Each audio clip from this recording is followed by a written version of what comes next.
Hi, എല്ലാവർക്കും നമസ്കാരം. എൻ്റെ ഹൃദയം നിറഞ്ഞ ഓണാശംസകൾ. എല്ലാവരും ഓണത്തിൻ്റെ തിരക്കിലാണെന്ന് അറിയാം. എന്താണ് നിങ്ങൾക്ക് ഓണത്തിന് ഇഷ്ടപ്പെട്ട കാര്യങ്ങൾ? അതെന്നെ കമൻറ്റ് ബോക്സിൽ അറിയിക്കുമല്ലോ.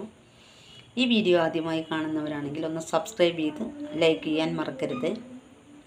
ഇന്നത്തെ പുതുതലമുറയ്ക്ക് ഓണത്തിൻ്റെ ഐതിഹ്യങ്ങളെപ്പറ്റി ഇന്നത്തെ പുതുതലമുറയ്ക്ക് അറിയില്ല. എന്താണ് ഓണം?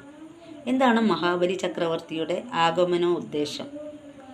എല്ലാവരും ഓണത്തപ്പനെ വരവേൽക്കാൻ കാത്തിരിക്കുകയാണ്. ഈ ഓണത്തപ്പൻ ആരാണ്? എന്താണ് അദ്ദേഹത്തിൻ്റെ വരവിൻ്റെ ഉദ്ദേശം? അതാണ് ഞാൻ ഇവിടെ വീഡിയോയിൽ പറയാൻ പോകുന്നത്. നമ്മുടെ പ്രഹ്ലാദൻ്റെ പൗത്രനാണ് നമ്മുടെ മഹാബലി ചക്രവർത്തി. അതായത് പ്രഹ്ലാദൻ്റെ മകൻ വിലോചനൻ്റെ പുത്രൻ കൂടിയായ ഇന്ദ്രസേനൻ എന്ന പേരുള്ള ആളാണ് നമ്മുടെ മഹാബലി ചക്രവർത്തി. ഇദ്ദേഹം ഒരു അസുര രാജാക്കന്മാരുടെ ഇടയിൽ ഒരു രാജാവും കൂടി ആയിരുന്നു. ഇദ്ദേഹം നല്ല ധൈര്യശാലിയും ധർമ്മശീലനും നല്ല ഭരണാധികാരി കൂടി ആയിരുന്നു. ഇതുകൂടാതെ ഭഗവാൻ മഹാവിഷ്ണുവിൻ്റെ നമ്മുടെ ചക്രവർത്തിക്ക് മഹാവിഷ്ണു ഒരു ആരാധനാമൂർത്തി കൂടിയാണ്. ഇതിനിടയിൽ ഇന്ദ്രൻ്റെ ഗർവ്വം മൂലം ലോകമെമ്പാടും ബുദ്ധിമുട്ട് അനുഭവിക്കുന്ന കാരണം നമ്മുടെ മഹാവിഷ്ണു ധർമ്മശീലനായ നമ്മുടെ മഹാബലി ചക്രവർത്തിയെ ആ ദൗത്യം ഏൽപ്പിച്ചു. ഇത് കണ്ട ദേവന്മാർക്ക് തങ്ങളുടെ ഭാഗ്യങ്ങൾ നഷ്ടപ്പെടുമോ, എന്തായി നമ്മുടെ എല്ലാ ഭാഗ്യങ്ങളും നഷ്ടപ്പെട്ടു പോകുമോ എന്ന ഭയത്തിൽ ഈ മഹാബലി ചക്രവർത്തിയെ ഒന്ന് പരീക്ഷിക്കാൻ തീരുമാനിച്ചു. ഇതിനിടയിൽ ഈ ദേവന്മാരുടെ മാതാവായ അതിഥി മഹാവിഷ്ണുവിനെ സമീപിച്ച് ധർമ്മശീലനായ അദ്ദേഹത്തിൻ്റെ കാര്യം അവിടെ ഉണർത്തിച്ചു. ഇത് കേട്ട മഹാവിഷ്ണു ധർമ്മശാലിയായ അദ്ദേഹത്തിൻ്റെ അടുത്ത് വാമന വേഷത്തിൽ പോയി. അതായത് ചക്രവർത്തിയുടെ അടുത്ത് വാമനൻ്റെ രൂപത്തിലാണ് മഹാവിഷ്ണു ചെന്നിട്ട് ധർമ്മസ്ഥനായ ചക്രവർത്തിയോട് ദാനം ആവശ്യപ്പെട്ടത്. പ്രഭാതകർമ്മങ്ങൾ കഴിഞ്ഞ് എല്ലാവർക്കും നല്ല കാര്യങ്ങൾക്ക് വേണ്ടി ഇറങ്ങുന്ന നേരത്താണ് നമ്മുടെ വാമനൻ കയറി ചെല്ലുന്നത്. അപ്പോൾ വാമനൻ്റെ ആഗമന ഉദ്ദേശം എന്താണെന്ന് നമ്മുടെ മഹാബലി ചക്രവർത്തി ചോദിച്ചു. മഹാവിഷ്ണു വാമന രൂപത്തിൽ വന്നിട്ട് അവരോട് ആവശ്യപ്പെട്ടു, എനിക്ക് 3 അടി മണ്ണാണ് ആവശ്യം, വേറൊന്നും എനിക്ക് ആവശ്യമില്ല എന്ന് പറഞ്ഞു. അത് കേട്ട് ധർമ്മശാലിയായ നമ്മുടെ ചക്രവർത്തിക്ക് നിരസിക്കാൻ തോന്നിയില്ല. അദ്ദേഹം അതിന് സമ്മതിച്ചു. 2 അടിയിൽ തന്നെ വാമനൻ്റെ 2 കാൽപാദം വെച്ചപ്പോൾ തന്നെ ഈ ഇഹലോകവാസം കംപ്ലീറ്റ് കഴിഞ്ഞു. 3ാമത്തെ പാദം എടുത്തു വയ്ക്കാൻ വേണ്ടി കാലുയർത്തിയപ്പോൾ വയ്ക്കാൻ ഇടമില്ല. അതിൽ നമ്മുടെ മഹാബലി ചക്രവർത്തി കാൽക്കൽ നമസ്കരിച്ച് പറഞ്ഞു, എൻ്റെ ശിരസിൽ വെച്ചോളൂ 3ാമത്തെ അടി എന്ന് പറഞ്ഞു.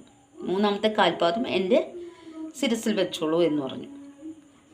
ആ ശിരസിൽ വെച്ചപ്പോൾ വാമനൻ മഹാബലിക്ക് ഒരു വരം കൊടുത്തു. അതായത് വർഷത്തിലൊരിക്കൽ, അതായത് ഈ പാതാളത്തിലേക്ക് നമ്മുടെ വാമനൻ മഹാവിഷ്ണു വാമന രൂപത്തിൽ വന്ന് 2 അടി അളന്ന് ലോകം മുഴുവൻ കഴിഞ്ഞ് 3ാമത്തെ കാലടി വയ്ക്കുവാൻ ഇടമില്ലാതെ ഇരുന്നപ്പോഴാണ് രാജാവ് സ്വന്തം ശിരസ് കാണിച്ചു കൊടുത്തത്. ഈ ശിരസ് പാതാളത്തിലേക്ക് ചവിട്ടി താഴ്ത്തുകയാണ് വാമനൻ ചെയ്യാൻ പോകുന്നത്. അതിനു മുൻപായി വാമനൻ മഹാബലി ചക്രവർത്തിക്ക് ഒരു വരം കൊടുത്തു. വർഷത്തിലൊരിക്കൽ നിങ്ങൾ പ്രജകളെ വന്ന് കണ്ടുകൊള്ളുക, അതുകൊണ്ട് അതൊരാഘോഷമാക്കി മാറ്റി എല്ലാവരും നിങ്ങളെ വരവേൽക്കും എന്ന് പറഞ്ഞ് വരം കൊടുത്ത് പാതാളത്തിലേക്ക് ചവിട്ടി താഴ്ത്തുകയാണ് ചെയ്തത്. ഇതാണ് നമുക്ക് വർഷത്തിലൊരിക്കൽ ഓണമായിട്ട് നമ്മൾ ആഘോഷമാക്കി മാറ്റിയത്. ഈ വാമനമൂർത്തി മഹാബലിയെ ചവിട്ടിത്താഴ്ത്തി പാതാളത്തിലേക്ക് പോയ മഹാബലി ചക്രവർത്തി വർഷത്തിലൊരിക്കൽ തൻ്റെ പ്രജകളെ കാണാൻ വേണ്ടിയാണ് നമ്മൾ ഓണാഘോഷമായി ഇത് തിരഞ്ഞെടുത്തത്. പുതുവസ്ത്രങ്ങൾ അണിഞ്ഞ് മുറ്റത്ത് പൂക്കളമിട്ട് സദ്യ ഒരുക്കി മഹാബലി പണ്ട് കാലങ്ങളിലൊക്കെ നമ്മൾ മഹാബലിയെ ഉദ്ദേശിച്ച് നമ്മൾ മണ്ണ് കൊണ്ട് മാതേര് പണിയും. അതിലൊരു കുടയെല്ലാം വെച്ച് നമ്മൾ അവർക്ക് 3 നേരം നമ്മൾ പൂജ സമർപ്പിക്കുക കൂടി ചെയ്യും. അതെല്ലാം പഴമക്കാലത്ത്. ഇന്നത്തെ കാലത്ത് എല്ലാവരും പൂക്കളമിട്ട് അവസാനിപ്പിക്കുകയാണ് ചെയ്യുന്നത്. ഈ പൂക്കളമിട്ട് അവസാനിപ്പിക്കുന്ന ദിവസം ചിലവർ ചെയ്യുന്നത് ചുമ്മാ ആ പൂ ഇടൽ നിർത്തുകയാണ് ചെയ്യുന്നത്. പക്ഷെ അങ്ങനെ ഒരിക്കലും നിങ്ങൾ ചെയ്യരുത്.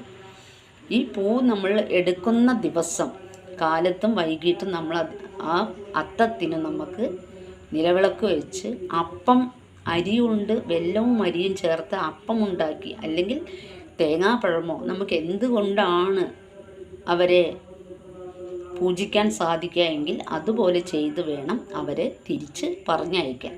ഇന്നത്തെ തലമുറയ്ക്ക് അത് അറിയില്ല. അതുകൊണ്ട് എല്ലാവരും ആ ആചാരങ്ങൾ കറക്റ്റായിട്ട് ചെയ്യുവാൻ കൂടി ശ്രദ്ധിക്കണം. ഇതാണ് നമ്മുടെ ഓണത്തിൻ്റെ ഐതിഹ്യം. ഈ വീഡിയോ ഇഷ്ടപ്പെടുകയാണെങ്കിൽ എല്ലാവരും സബ്സ്ക്രൈബ് ചെയ്യണം, എല്ലാവരും ലൈക്ക് ചെയ്യണം. ഇഷ്ടപ്പെടുകയാണെങ്കിൽ കമൻറ്റ് രൂപത്തിൽ എന്നത് അറിയിക്കുക കൂടെ ചെയ്യണം. എല്ലാവർക്കും എൻ്റെ ഹൃദയം നിറഞ്ഞ തിരുവോണാശംസകൾ. നന്ദി, നമസ്കാരം.